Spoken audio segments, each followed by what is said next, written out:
அஸ்ஸலாமு அலைக்கும் வரஹ்மத்துல்லாஹி வபரகாத்துஹு. அல்ஹம்துலில்லா.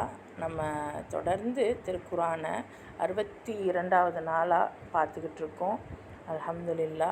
சூரா அன்-நிசா அப்படிங்கிற ஒரு அழகான ஒரு போர்வையில் அல்லாஹு தாலா நம்ம என்னென்ன மாதிரியான விஷயங்கள்லாம் தெரிஞ்சுக்கிடணும், முக்கியமாக பெண்கள் என்னென்ன மாதிரியான விஷயங்கள்லாம் தெரிஞ்சுக்கிடணும் அப்படின்னு அவன் ஆரம்பிக்கிறான் அப்படின்னு பார்த்திங்கன்னா, அனாதைகள், இன்னும் அவங்களுடைய வளர்ப்பு, இன்னும் சொத்து விவகாரம், முக்கியமாக சொத்தில் என்னென்ன பங்குகள் இருக்குது, யார் யாருக்கு என்னென்ன பங்குகள், இன்னும் நீதமான முறையில் இரத்த பந்தங்களோட எப்படி நம்ம இணைஞ்சு வாழ்கிறது, இது பற்றிலாம் அல்லாஹ் தெளிவான அணுகுமுறையை நமக்கு எடுத்து சொல்லியிருக்கான். அல்ஹம்துலில்லா. இன்னும் நிறைய விஷயங்களை நாம் கற்றுக்கிடுவோம். அண்ட் சொத்து விவகாரங்களில் இன்ஷா அல்லாஹ் நம்மளுடைய ஹெவன்சி கவுன்சிலிங் கூடிய விரைவில் சொத்து விவகாரம், அதாவது ப்ராப்பர்ட்டி டிஸ்ட்ரிபியூஷன், இஸ்லாமிய வழிமுறைக்குட்பட்ட ப்ராப்பர்ட்டி டிஸ்ட்ரிபியூஷன் அப்படிங்கிற தலைப்பில் நம்ம ப்ராப்பர்ட்டிஸ் லாவை ஒரு கிளாஸாக ரெடி பண்ண இருக்கோம். துவா செய்யுங்க. இப்போதைக்கு குரானில் அல்லாஹ் இதிலெல்லாம் தலையிட்டிருக்கான், இதெல்லாம் அல்லாஹ்வுடைய வரைமுறைப்படி தான் நம்ம நடக்கணும் அப்படிங்கிறத புரிஞ்சிக்கக்கூடிய ஒரு நிலைப்பாடாக இதை நம்ம எடுத்துக்குவோம் இன்ஷா அல்லாஹ். இன்னும் அல்லாஹ் என்னென்ன விஷயங்கள்லாம் அன்-நிசால சொல்கிறான் அப்படிங்கிறத பார்க்கலாம். ஸோ நேற்று வரைக்கும் 19வது ஆயத்து வரைக்கும் பார்த்துருந்தோம். அதாவது மூமின்களை நோக்கி அல்லாஹ் இந்த வார்த்தைகளை சொல்லியிருந்தான், இறை நம்பிக்கை கொண்டவர்களே அப்படின்னு கூப்பிட்டு சொல்லியிருந்தான். என்னென்னா, நீங்கள் விதவை பெண்களை பலவந்தமாக வாரிசுதாரர்களாக ஆக்கிக்கிறது அனுமதிக்கப்படலை. அதாவது பலவந்தமாக நீங்கள் நீங்கள் எடுத்துக்காதீங்க. அவங்களுக்கு கொடுத்த மகரின் ஒரு பகுதியை பறித்து கொள்வதற்காக அவர்களை கஷ்டப்படுத்துவது உங்களுக்கு அனுமதிக்கப்பட்டது அல்ல. ஸோ ஒரு விதவை பெண்களுக்காக அல்லாஹ் பேசுகிறான். ஸோ விதவை பெண்களை நீங்கள் எந்த மாதிரி நடத்தணும், நீங்கள் விதவை பெண் தானே, உனக்கு எதுக்கு நான் மகர் தரணும், இல்லை மகரில் நான் இவ்வளோ தான் தருவேன், ஏன்னா நீ ஆல்ரெடி திருமணமானவ அப்படிங்கிற மாதிரி ஒரு நெருக்கடியை அந்த பெண் மேலே நீங்கள் சுமத்தாதீங்க. அது உங்களுக்கு அனுமதிக்கப்படலை. அவங்க ஏதாவது தப்பு செஞ்சுருந்தா, வெளிப்படையான தவறு, திருமணம் விதவையாக இருந்தும் உங்களை திருமணம் பண்ணுறதா இருந்தும் அவங்க ஏதாவது தப்பு செஞ்சுருந்தாலே ஒழிய அவங்கள நீங்கள் அவமானப்படுத்தாதீங்க. அவங்கள நல்ல முறையில் நடத்துங்க. ஒருவேளை உங்களுக்கு நீங்கள் திருமணம் பண்ணிட்டீங்க, ஸோ ஒரு விதவை பெண் மேலே எல்லாம் எவ்வளோ ஒரு அருமையான விஷயத்தை எடுத்து வைக்கிறான். இன்றைக்கி யார் விதவை பெண்களை ஒரு பெண்களாக நம்ம நினைக்கிறோம் சொல்லுங்கள்? அவங்க இன்றைக்கி இன்னும் நம்மளுடைய அம்மாவோ, அவங்க நமக்கு இப்போ நம்ம அம்மாவுக்கு ஒரு 45 வயசு 50 வயசு தான் இருக்கும், நம்ம அத்தா மௌத்தாயிட்டாங்க, அடுத்த ஒரு திருமணம் அவங்களுக்காக நம்ம யோசிப்போமா? மாட்டோம். ஆனால் அல்லாஹ் எத்தனை வயசாக இருந்தாலும் விதவை பெண்ணாக நீங்கள் அடுத்த திருமணம் பண்ணுங்க அப்படிங்கிற மாதிரியான ஒரு சூழல், முக்கியமாக ஆண்களுக்கு அவங்கள நீங்கள் எப்படி நடத்தணும் அப்படிங்கிற சூழலை அல்லாஹ் ஏற்படுத்துகிறான். ஸோ இது முக்கியமாக நம்ம பெண்களே தெரிஞ்சுக்கிடணும். ஏன்னா இன்றைக்கி காலகட்டத்தில் ஒரு பொண்ணு வயசுக்கு வந்துருச்சு அப்படின்னா அந்த அம்மா ஒரு வேளை கணவன் இறந்துட்டாலோ அல்லது கணவனால் கைவிடப்பட்டாலோ அவங்க இன்னொரு திருமணம் பண்ணுறதுக்கு அவ்வளோ பெரிய தடங்கலாக இருக்குது இந்த சமூகம். முக்கியமாக அந்த பொண்ணே கூட தடங்கலாக இருக்குது. ஸோ அதெல்லாம் மீறி ஒரு விதவை பெண்ணுக்கு, ஒரு அபலை பெண்ணுக்கு அல்லாஹ் எப்படியெல்லாம் வாழ்க்கை கொடுக்குறான், எப்படியெல்லாம் வரம்பு விதிச்சிருக்கான் அப்படிங்கிறத நம்ம சிந்திக்கணும். அப்போது ஒரு வேளை அவங்கள நீங்கள் திருமணம் பண்ணியும் உங்களுக்கு பிடிக்கலை அப்படின்னா பொறுமையை கை கொள்ளுங்க. ஏன்னா இன்றைக்கி சில விஷயம் உங்களுக்கு பிடிக்காமல் இருக்கலாம், ஆனால் அதில் உங்களுக்கு நன்மை இருக்கலாம், அல்லாஹ் அதில் வச்சுருப்பான் அப்படிங்கிற மாதிரி அவங்களுக்கு ஒரு யோசிச்சு பாருங்கள். எவ்வளோ ஒரு அருமையான ஆயத்.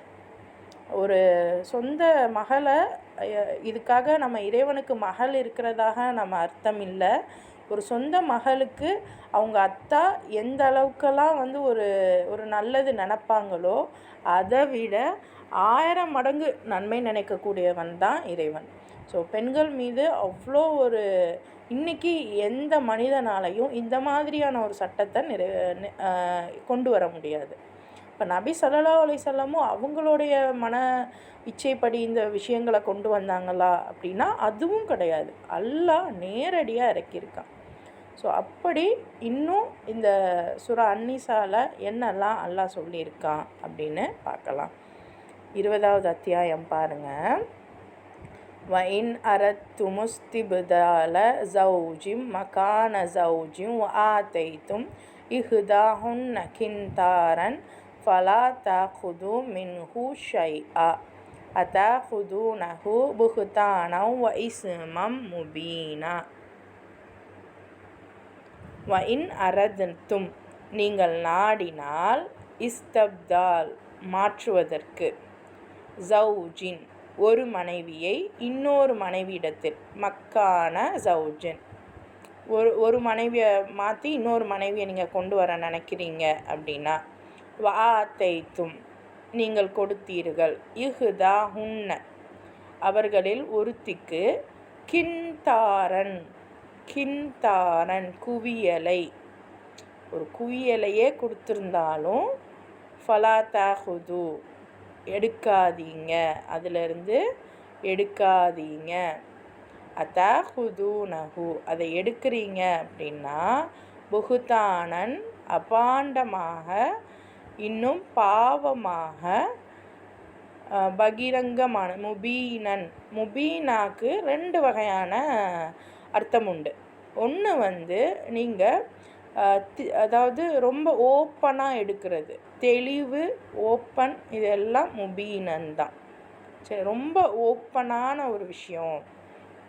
அதாவது அல்லாஹ் சொல்கிறான், ஒரு மனைவிக்கு பதிலாக நீங்கள் வேறொரு மனைவியை கொண்டு வர நினச்சிங்க அப்படின்னா அப்போ அந்த மனைவிக்கு ஒரு பணக்குவியலையே எவ்வளோ வேணால் இருக்கட்டும், எவ்வளோ மகர் வேணால் இருந்தாலும் நீ கொடுத்துருந்தா அதிலிருந்து கொஞ்சம் கூட நீங்கள் திருப்பி வாங்கக்கூடாது.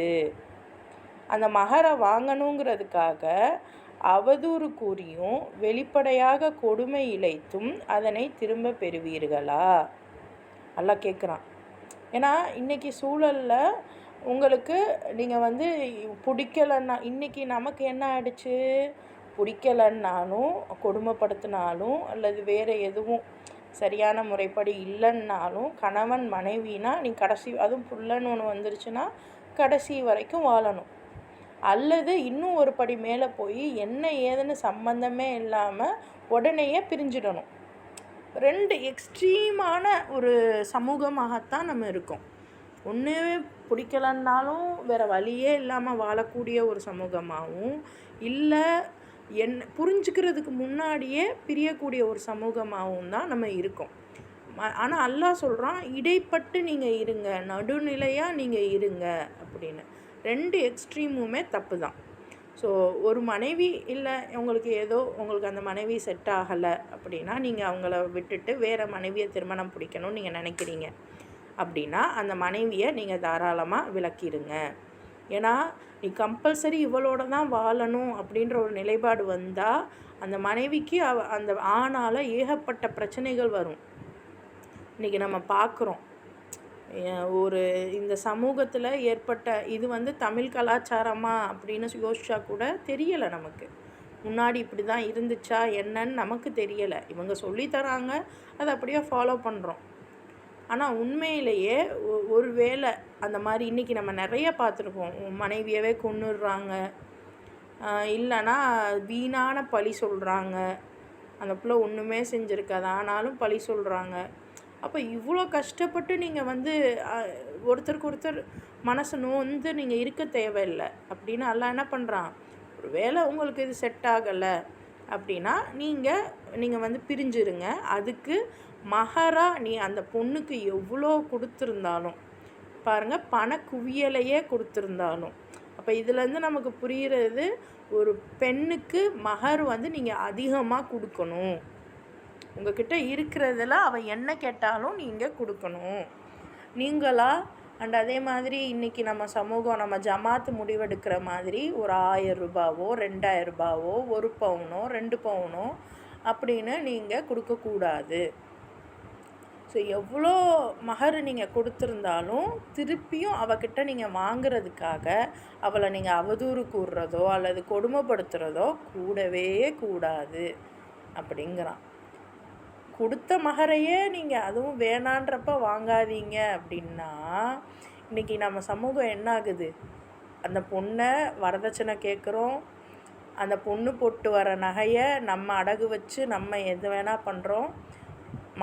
கணவனுக்கே உரிமை இல்லைங்கிறப்ப மாமனார் மாமியார் செய்கிறோம். முக்கியமாக இதெல்லாம் நம்ம முஸ்லீம் சமூகத்தில் தான் நடக்குது. சிந்திச்சு பாருங்கள். அல்லாஹ் சொல்கிறான், நீங்கள் கொடுத்த பொருளையே அவகிட்டேருந்து நீங்கள் வாங்கக்கூடாதுங்கிறான். அவளாக நினச்சா அவளாக விருப்பப்பட்டால் கொடுக்கலாங்கிறான். அப்போ அவள் கொண்டு வரதை நீங்கள் வாங்கலாமா? அப்போது இனி யாராவது பண்ணுறாங்கன்னா இந்த ஆயத்தை தூக்கி காமிங்க. 4வது அத்தியாயம் 20வது வசனம். உங்கள் மனைவிக்குன்னு அல்லாஹ் கணவன்கிட்டையே டைரெக்டாக சொல்லிட்டான். அதிகமாக பாருங்கள், கணவன்கிட்ட தான் அல்லாஹ் பேசுவான். இல்லை கணவனை பற்றி மனைவிகிட்ட தான் அல்லாஹ் பேசுவான். மாமியார்கிட்டையோ இல்லை பெண்ணோட அம்மாட்டையோ அத்தாட்டையோ மாமனார்கிட்டையோ அல்லாஹ் பேச மாட்டான். அப்போனா இது உங்களுக்குள்ளே இருக்கக்கூடிய ப்ரைவசி, உங்களுக்குள்ளே இருக்கக்கூடிய ப்ரைவசி பொருளாதார ரீதியாகவும் சிந்திச்சுக்கோங்க. அல்லாஹ் சொல்கிறான், நீங்கள் இந்த மகரை திருப்பி வாங்காதீங்க, நீங்கள் அவங்கள கொடுமை பண்ணுவீங்களா அப்படின்னு கேட்குறான். சுபஹானல்லாஹ். அடுத்த ஆயத்து பாருங்கள். وَكَيْفَ تَأْخُذُونَهُ وَقَدْ أَفْضَى بَعْضُكُمْ إِلَى بَعْضٍ وَأَخَذْنَ مِنْكُمْ مِيثَاقًا غَلِيظًا. சந்தேகமின்றி நீங்கள் ஒருவரோடு ஒருவர் கலந்து இன்பம் துய்த்திருக்கிறீர்களே, மேலும் அந்த மனைவியர் உங்களிடமிருந்து உறுதியான ஒப்பந்தத்தையும் பெற்றிருக்கிறார்களே. அவ்வாறு இருக்க அப்பொருளை அவர்களிடமிருந்து எவ்வாறு திரும்ப பெற முடியும்? பாருங்கள், சுபஹானல்லாஹ். நமக்காக வேறு யாரும் இப்படி பேசவே மாட்டாங்க. அல்லாஹ் டைரெக்டாக கேட்குறான். சந்தேகமே இல்லை, நீங்கள் ஒருத்தருக்கு ஒருத்தர் சந்தோஷமாக இருந்திருக்கீங்க. இன்னும் உங்கள் மனைவிக்கிட்ட நீங்கள் உறுதியான ஒப்பந்தமும் பெற்றிருக்கீங்க. அப்போ அந்த ஒப்பந்தம் தான் திருமணத்துக்கான அந்த ஒப்பந்தம். ஸோ இன்றைக்கி அந்த திருமணத்தோட ஒப்பந்தத்தை நம்ம அதுதான் இருக்கிறதுல குரூஷியலான விஷயம். அதை தாண்டி இன்றைக்கி நம்ம மற்ற சடங்குகளெல்லாம் பெருசுப்படுத்தி பார்க்குறோம். ரொம்ப விஷயங்கள் ஆனால் என்ன சொல்கிறது, வேறு வித்தியாசமான முறைகளில் நம்ம செஞ்சிட்ருக்கோம். ஆனால் மெயினாக என்னென்னா இந்த ஒப்பந்தம் தான். என்னுடைய கணவருக்காக நான் முழுக்க என்னை நான் அர்ப்பணிக்கிறேன். அண்ட் அதுக்காக கணவர் இவளுக்கு நான் இந்த மகர் கொடுத்து இவளை நான் கூட நான் எடுத்துக்கிறேன். எவ்வளோ ஒரு ஒப்பந்தம், மாஷா அல்லாஹ். அப்போ இந்த ஒப்பந்தத்தை படி நீங்கள் 2 பேரும் ஒன்றா இருந்திருக்கீங்களே, அப்புறம் எப்படி நீங்கள் உங்கள் மகரை திரும்பி வாங்க முடியும்? ஸோ கணவன் மனைவின்னு ஆன பிறகு நீங்கள் ஒரு முறையாவது சேர்ந்து வாழ்ந்துட்டீங்க அப்படின்னாலும் அந்த மகரை திரும்பி வாங்கிறதுக்கு அந்த கணவனுக்கு உரிமை இல்லை. அல்லாஹ் டைரெக்டாக சொல்லிட்டான். ஆனால் இன்றைக்கி என்னென்னா, பெண் குலா கொடுக்குறா அப்படின்னா அப்போ அந்த டைமில் கொடுக்கணும் அப்படிங்கிற மாதிரிலாம் ஏகப்பட்ட சட்டங்கள் சொல்கிறாங்க. அதெல்லாம் அல்லாஹ் என்ன சொல்கிறான்னு பொறுத்திருந்து பாருங்கள். ஆனால் இப்போ வரைக்கும் அல்லாஹ் டைரெக்டாக சொல்லிட்டான், உங்கள் மனைவிக்கிட்ட இருந்து நீங்கள் எந்த மகரையும் திருப்பி வாங்கிறது கூடாது. எப்படி நீங்கள் வாங்க முடியும்? எப்படி அல்லாஹ் கேள்வியாக கேட்குறான் பாருங்கள். மாஷா அல்லாஹ். ஒரு பொண்ணுக்காக வேறு யாரும் கேட்க வேணாம், அல்லாஹ் எவ்வளோ எவ்வளோ அழகாக கேட்குறான். ஒரு பொண்ணாக இருந்து நம்ம ஒவ்வொரு அந்தந்த இடத்துல நம்மளே வச்சு பாருங்கள், எவ்வளோ அருமையாக இருக்குது. இப்படி ஒரு மார்க்கம், மாஷா அல்லாஹ். ஆனால் இந்த விஷயங்கள் பெண்களுக்கு இருக்குது அப்படின்னு நம்ம சின்ன பிள்ளைங்களுக்கு நம்ம சொல்லித்தரணும். இதெல்லாம் அந்த ஆண்களுக்கு சொல்லித்தராததுனால தான் என்னமோ ஆண்கள் இன்றைக்கி சொல்லிக்கிறாங்க, அதாவது ஆண்கள் வந்து தான் பெருசுன்னு நினச்சிக்கிட்டு இருக்காங்க இந்த சமூகத்தில். அப்படிலாம் கிடையாது. அப்படி அந்த ஆண்களை உருவாக்குறது பெண்கள். ஸோ யாராக இருந்தாலும் அவங்கள உருவாக்குறது நம்ம தான். ஸோ நம்ம தான் ப்ரொடக்ஷன், நம்ம தான் ப்ரொடக்டிவிட்டி. அப்போது ஒவ்வொரு ஆணையும் இப்போலேருந்து நம்ம ப்ராப்பராக அந்த பிள்ளை வளரும் போதே நம்ம இதெல்லாம் சொல்லி கொடுத்து வளர்த்தோம் அப்படின்னா, நாளைக்கு நம்மளே தவறு செஞ்சாலும் அந்த பிள்ளை திருத்தும். ஏம்மா நீ தானம்மா எனக்கு சொல்லி கொடுத்த, அல்லா இப்படி தான் பார்த்துக்கிறணும்னு சொல்லி கொடுத்துருக்கலம்மா, அப்போ நான் அப்படி தானம்மா என் ஒய்ஃபை நான் பார்க்கணும் அப்படின்னு தைரியமாக பேசுகிற அளவுக்கு நம்ம பிள்ளைய நம்ம வளர்த்தெடுக்கணும். அப்போ நம்ம நினப்போம், பாடுறா நம்ம பிள்ளை, நம்ம தான் சொல்லி கொடுத்தோம், நம்மளே மறந்துட்டோம், பிள்ளை ஞாபகம் வச்சுருக்கான். அவனோட அந்த வார்த்தைகள் உங்களை வந்து மெய்மறக்க செய்யணும். அந்த அளவுக்கு உங்கள் பிள்ளைய, பையனையும் பொண்ணையும் அந்த அளவுக்கு தன்னம்பிக்கையாக வளர்க்கணும். எப்போ அவங்களுக்கு தன்னம்பிக்கை வரும்னா, இந்த மாதிரியான விஷயங்கள் எல்லாம் பேசியிருக்கான் அப்படிங்கிறது தெரியும் போது வரும். ஸோ எல்லாம் சொல்கிறான், ஒப்பந்தம் இருக்கையில் அவங்கக்கிட்ட இருந்த மகரு பணத்தை நீங்கள் எப்படி திரும்பி கேட்குறீங்க அப்படின்னு. அடுத்த ஆயத்து பாருங்கள். வலா தன்கிஹு மா நகஹ ஆபாஉக்கும் மினன் நிசாஇ இல்லா மா கத் சலஃப் இன்னஹு கான ஃபாஹிஷதன் வ மக்தா வ சாஅ சபீலா. அதாவது, மேலும் உங்கள் தந்தையர் மனம் முடித்து இருந்த பெண்களை நீங்கள் ஒருபோதும் மனம் முடித்து கொள்ளாதீர்கள். முன்னால் நடந்தது நடந்துவிட்டது. உண்மையில் இது ஒரு மானக்கேடான வெறுக்கத்தக்க செயலாகும், கீழ்த்தரமான நடத்தையும் ஆகும். இன்றைக்கி காலகட்டத்துக்கு ரொம்ப முக்கியமான ஒரு விஷயம். நமக்கெல்லாம் இது பார்க்க அருவருப்பாக இருக்குது. அதாவது உங்கள் அத்தா திருமணம் பண்ண எந்த பெண்ணையும் நீங்கள் திருமணம் பண்ணக்கூடாது அப்படின்னு ஆண்களுக்கு எல்லாம் சொல்கிறான். அது எப்படி அத்தா திருமணம் பண்ண பெண்ணை எப்படி நம்ம திருமணம் பண்ணுவோம் அப்படின்னு யோசிக்கிறோமா? ஆனால் நபி ஸல்லல்லாஹு அலைஹி வஸல்லம் காலத்தில் இந்த ஒரு என்ன சொல்கிறது என்விரான்மெண்ட் இருந்திருக்கு அவர் வர்றதுக்கு முன்னாடி.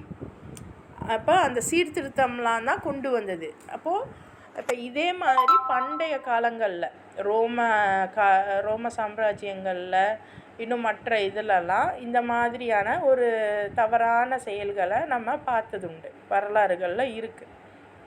இன்றைக்கி இன்னும் நம்ம இந்தியாவுக்கு வரலை, ஆனால் மேலை நாடுகளில் இன்டர்நேஷ்னல் சிலபஸில் இந்த எஜுகேஷன் வந்துட்டுருக்கு. இப்போ ஓப்பனாக பேச ஆரம்பிச்சிருக்காங்க. யார் வேணால் யார் ஆனால் அல்லாஹ் வந்து இங்கே திருமணத்துக்கே தடை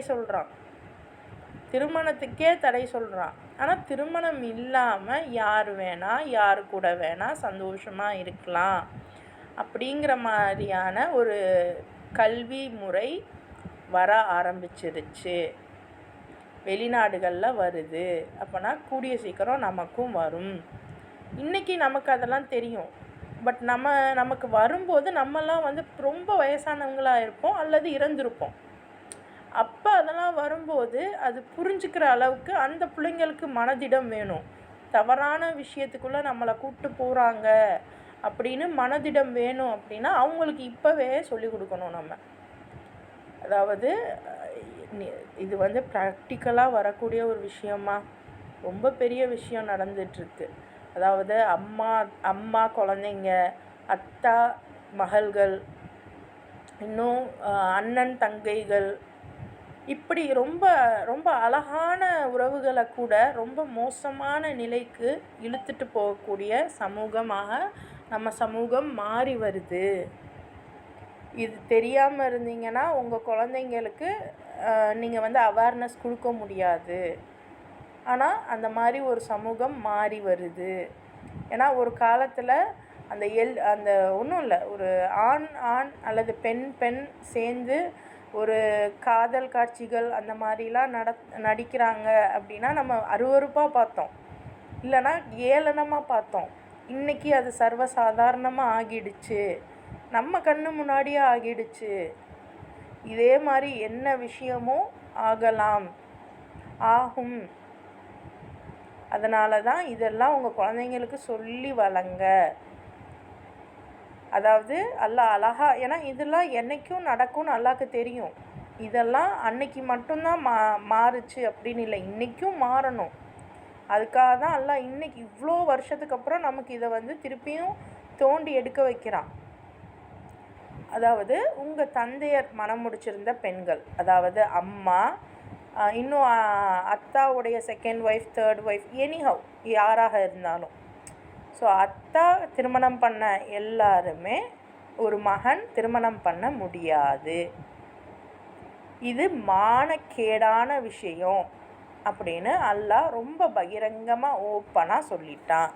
அதே சமயம் வெறுக்கத்தக்க கீழ்த்தரமான நடத்தை. அப்போ முன்னால் நடந்து விட்டது தவிர, அப்போ இதுக்கு முன்னாடி நபி ஸல்லல்லாஹு அலைஹி வஸல்லம் இந்த வசனம் சொல்கிறதுக்கு முன்னாடி அந்த சமூகம் அப்படி தான் இருந்திருக்கு. அப்போது அதுக்கு முன்னாடி நீங்கள் இருந்திருப்பீங்க. ஸோ அதை வந்து அல்லாஹ் மன்னிச்சிடுவான். ஸோ அப்போ திடீர்னு போயிட்டு அவங்கள ஒன்றும் பண்ண முடியாது இல்லையா? அப்போது வந்து அல்லாஹ் மன்னிக்கக்கூடியவன் தான். ஸோ மன்னிச்சிடுவான். ஸோ அதுக்கப்புறம் யாராவது இருந்தால் அவங்கள விடுதலை தலாக் பண்ணியிருப்பாங்க அந்த காலகட்டத்தில். ஸோ இன்றைக்கும் தவறுகள் நடந்துருச்சு அப்படின்னா அந்த தவறு அல்லாஹ் மன்னிப்பான். ஆனால் இனிமேல் இது தெரிஞ்ச பிறகு தவறு செய்யக்கூடாது. ஏன்னா ரொம்ப ரொம்ப ரொம்ப ரொம்ப இயல்பாக கொண்டு வரதுக்கு முயற்சி பண்ணிக்கிட்டே இருக்காங்க இந்த விஷயங்கள் எல்லாம்.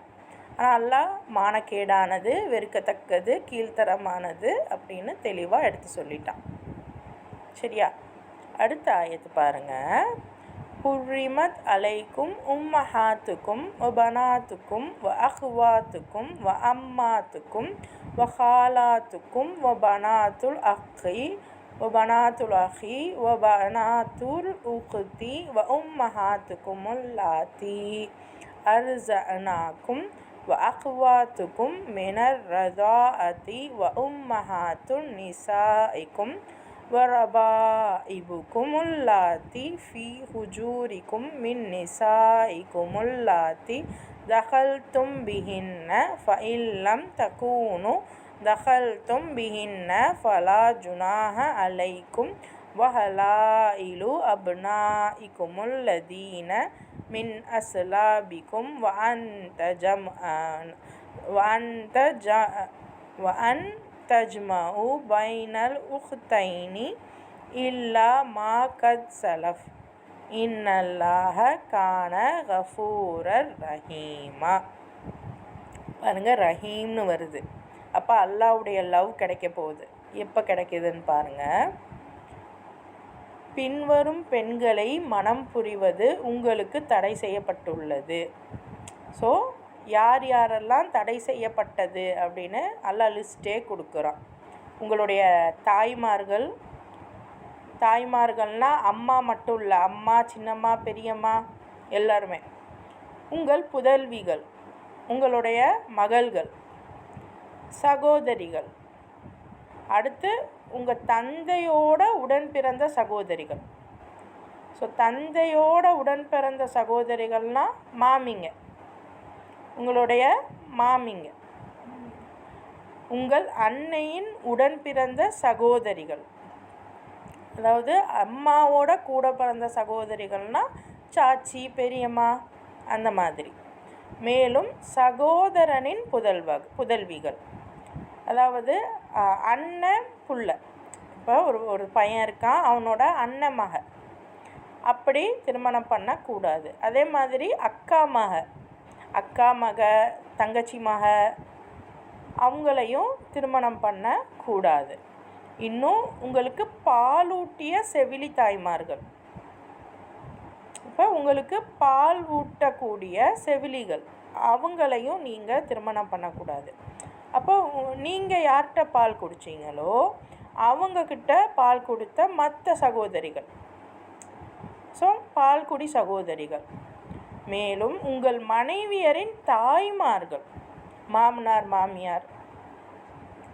அதே மாதிரி நீங்கள் உறவு கொண்ட மனைவியர், நீங்கள் உறவு கொண்ட மனைவியர் வந்து அவங்களுக்கு ஆல்ரெடி கல்யாணம் ஆகி அவங்களுக்கு திருமணம் குழந்தைங்க இருக்குது அப்படின்னா அவங்களுடைய குழந்தைங்க, அதாவது உங்கள் மடிகளில் வளர்ந்துள்ள, அதாவது மடிகளில் அப்படின்னா நம்ம இப்போ கார்டியன் ஆயிடுவோம். இப்போ நான் இப்போ ஒரு ஒரு ஒரு ஆண் ஒரு பெண்ணை திருமணம் பண்ணுறாங்க. அந்த பெண் ஆல்ரெடி திருமணமானவங்க. அந்த பெண் ஆல்ரெடி திருமணமானவங்க இருந்தாலும் அவங்களுடைய மகளை கூட திருமணம் பண்ணக்கூடாது. அப்போனா திருமணம் வயசில் இருக்கக்கூடிய மகள் இருந்தாலும் அவங்களுக்கு இன்னொரு திருமணம் பண்ணிக்க இந்த இடத்துல நீங்கள் இப்படியும் யோசிக்கணும். அல்லாஹ் ஏன் இதெல்லாம் சொல்கிறான் அப்படின்னா, எவ்வளோ வயசானாலும் இன்னொரு திருமணம் பண்ணிக்கிறதுக்கு ஆணுக்கும் பெண்ணுக்கும் எந்த ஒரு ரெஸ்ட்ரிக்ஷனும் கிடையாது. ஸோ அந்த ரெஸ்ட்ரிக்ஷன் எதுக்கு ரெஸ்ட்ரிக்ஷன்னா, அப்படி அதாவது நீங்கள் கார்டியன் ஆகிட்டீங்க, உங்கள் மனைவியோட வேறு குழந்தைங்க, வேறு இன்னொரு கணவனுக்கு பிறந்த குழந்தைங்கள், இவங்களையும் திருமணம் செய்ய உங்களுக்கு அனுமதி இல்லை. ஆனால் திருமணமாகி அந்த மனைவியோடு நீங்கள் உறவு கொள்ளலை. இப்போ திருமணம் பண்ணுறீங்க ஆனால் உறவு கொள்ளலை. ஆனால் அப்போ அந்த அம்மாவை விட்டுட்டு அவங்கள தலாக் பண்ணிவிட்டு அவங்களுடைய புதல்வியை மனம் முடிச்சு கொள்றதில் உங்களுக்கு எந்த குற்றமும் இல்லை. நீங்கள் யோசிக்கலாம், என்ன அல்லாஹ் இவ்வளோ மோசமாலாமா சொல்லுவான்? ஏன் இப்போ அப்போ அந்த பெண்ணுக்கு எவ்வளோ கஷ்டமாக இருக்கும், திருமணம் பண்ணிட்டு வேணான்னு விட்டுட்டு மகளை கல்யாணம் பண்ணிக்கிட்டா அப்படின்னு. ஆனால் இன்றைக்கி சூழல் என்னென்னா, சுபஹான் அல்லாஹ், அல்லாஹ் காப்பாற்றணும். எத்தனையோ வீடுகளில் அந்த அம்மாவை திருமணம் பண்ணிவிட்டு மகள்களையும் இது பண்ணுற சூழல்கள் இருக்குது. இது எவ்வளோ ஒரு மோசமான நிலைப்பாடு அந்த அம்மாவுக்கும் அந்த பெண்ணுக்கும். இப்போ ஒருவேளை நீ எனக்கு இல்லை, நான் உன் பெண்ணையும் மனம் முடிச்சுக்கிறேன், உன்னை நான் அந்த உறவு கொள்ளாமல் ஒரு ஒரு கண்ணியமான முறையில் நான் உங்களை விட்டு விலகிக்கிறேன் அப்படின்னு அவங்க சொல்லும்போது அது சிறந்த முறை. அல்லாஹ் கண்ணியத்தை ஆதரிக்கிறான். ஸோ ஒவ்வொருத்தவங்க மனசு எப்படி வேணால் மாறும். அது அவங்கவுங்களுடைய ப்ரைவேட்டான விஷயம், அதில் எல்லாம் தலையிடலை. ஆனால் இதில் நீ கம்பல்சரி இருன்னா அந்த இடத்துல அந்த ரெண்டு பெண்கள், அம்மாவுக்கும் மகளுக்கும் பிரச்சனை. ஸோ அப்படி நீங்கள், ஏன்னா இன்றைக்கி நீங்கள் இதிலலாம் பார்த்துருப்பீங்க. எனக்கு கஷ்டமாக இருக்குது அது சொல்லவே. பட் நம்ம இப்போ அதெல்லாம் ரொம்ப சாதாரணமாக பார்க்குறோம். ஆனால் அல்லாஹ் அதுக்கெல்லாம் இப்போ நடக்கிறதுக்கெல்லாம் முன்னாடியே தீர்வு கொடுத்துருக்கான் பாருங்கள். இப்படிலாம் தீர்வு இருக்குன்னு தெரிஞ்சால் யாராவது தப்பு பண்ணுவாங்களா? அல்லாஹ் இவ்வளோ விஷயம் கொடுத்துருக்கானே, கண்ணியமான முறைப்படி எல்லாருக்கும் கண்ணியத்தை கொடுத்துருக்கானே. இந்த விஷயம்லாம் நமக்கு சொல்லித்தராததன் விளைவு தான் இன்றைக்கி ஏகப்பட்ட குளறுபடிகள். இன்ஷா அல்லாஹ் நிச்சயமாக இந்த திருமணம் இந்த பற்றின விவரம் எல்லாமே இன்னொரு கிளாஸாகவும் நம்ம ஏற்பாடு பண்ணியிருக்கோம். ஸோ இன்ஷா அல்லாஹ் அது ஆகஸ்ட்டில் நாங்கள் தெரியப்படுத்துவோம். இன்ஷா அல்லாஹ் ஆமினா பிவி சிஸ்டர் அதை எடுப்பாங்க. இன்ஷா அல்லாஹ் அதுலேயும் நீங்கள் கலந்துக்கிட்டு நிறைய விஷயங்கள் நீங்கள் கற்றுக்கோங்க, தெரிஞ்சுக்கோங்க. திருமணம்ங்கிறது நமக்கே சரியாக தெரியலை. திருமணமாகி 20-30 வருஷம் கடந்த பெண்களும் இருக்கீங்க.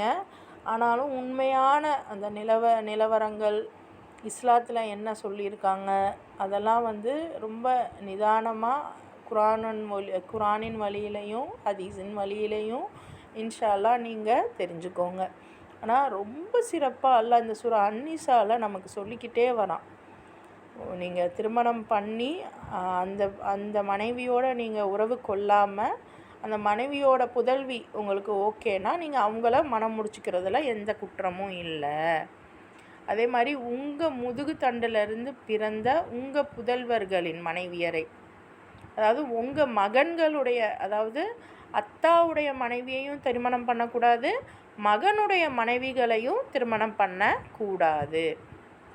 அடுத்து 2 ஒரு அக்கா தங்கச்சி இருக்காங்க இல்லையா, இரு சகோதரிகளை நீங்கள் ஒரு சேர மனைவியாக ஆக்குவது தடை செய்யப்பட்டிருக்கு. ஸோ நம்ம பார்த்துருப்போம், அக்காவுக்கு இந்த மாதிரி என்ன சொல்கிறது, குழந்தை இல்லை அப்படின்னா தங்கச்சியை கொண்டு போய் கட்டி வைப்பாங்க. ஸோ இந்த மாதிரிலாம் அக்காவையும் மனைவியையும் நீங்கள் ஒரே டைமில், அதாவது இன்னும் சில இன்னும் போய் 2 பேரையும் நான் ஒரே டைமில் கல்யாணம் பண்ணிக்கிறேன் அப்படிலாம் நம்ம பண்ணுறது அல்லாஹ் தடை செஞ்சுருக்கான். ஆனால் முன்னால் நடந்தது நடந்து போச்சு. அல்லாஹ் மன்னிப்பு வழங்குபவனா கருணை புரிபவனா இருக்கிறான்.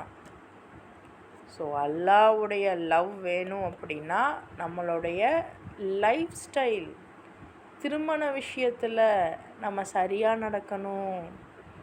அதில் வரம்பு மீறினா அவனுடைய லவ் கிடைக்காது. அப்போ அல்லாஹ்வுடைய லவ்வுக்கு நம்ம பெருசாலாம் எதுவும் செய்ய வேணாம். நம்ம வாழ்க்கை முறையாக அல்லாஹ்வுக்காக அல்லாஹ் சொன்ன முறைப்படி செஞ்சாவே போதுமே. அல்லாஹ்வுடைய லவ் கிடைக்கிது. ரஹீமாக இருக்கான், நமக்கு மன்னிப்பு கொடுக்குறான், நமக்கு ரஹீமாக இருக்கான். மாஷா அல்லாஹ், அல்ஹம்துலில்லாஹ். நம்ம ஜுஸு 4வது ஜுஸு நல்லபடியாக முடிச்சிருக்கோம். இன்ஷா அல்லாஹ் இன்னும் நாளைக்கு 5வது ஜுஸு எடுப்போம். இன்னும் அல்லாஹ் குர்ஆனில் என்னென்ன விஷயங்கள் சொல்கிறான் அப்படிங்கிறத பார்க்கலாம். அல்ஹம்துலில்லாஹ்.